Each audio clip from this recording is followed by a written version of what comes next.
Alright, hey, what's going on, Roll YouTube? My name is Pat, and this is my little quick movie review of the movie District 9. This movie is shockingly good. Um, wow, this is going to be the next 300. It's going to be that small budget movie that just kicks the ever-living crap out of everything else there in the box office is right now.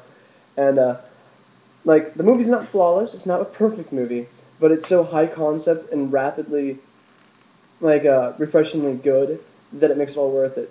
If you're parents and you're thinking about taking your kids to see this movie, though, I might be a little bit reserved because it is an extremely graphic and gory movie. I could give you a quick rundown. Basically, it all takes place in South Africa, and of course, for those of you who don't understand this about South Africa, it's a very racially torn country, and it's 1,000 times with these aliens and all that. And there's a lot of ambiguous in the movie too. You're not really sure exactly why they're there, what happens, this and that, and it floats along like that for a lot of it. So I mean, if you're the kind of person who insists that everything gets answered and all that, and like want to puzzle, piece everything together, you might be a little bit disappointed with that too. But I gotta say, the character development was amazing.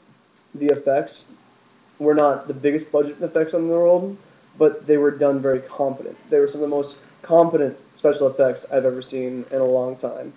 And the movie did so much right that like the little tiny things that it got wrong kind of just fade away and you don't really pay too much attention to it. The little small things that they did get wrong though, however, is let's see, they're really small, like I said, and in fact they're so small I'm having trouble even remembering them. Uh, Dang it.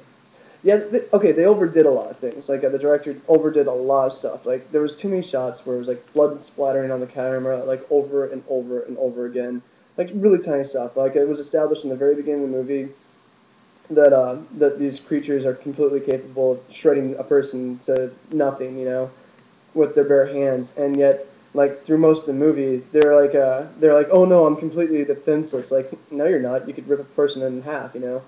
And there's also just little tiny stupid things, and they're not really worth complaining about. Although I'm sure some jackasses will write, "You're a moron for saying that," blah blah blah blah blah blah blah blah blah. But screw them. I don't really care. Um, but yeah, it's really good. I think a lot of people will go ahead and think that this is like leading up for a sequel, but I don't think it's so much that as it is the fact that it's just like I said, it's trying to be very open-ended and very ambiguous. Worth seeing. Everyone's going to probably go and see it. Really well directed, amazingly refreshingly different, and amazingly refreshingly different in that like it's not taking place in New York or Chicago for once, and for once it's a movie that takes place in Africa, and it's like wow, yeah, it's up there.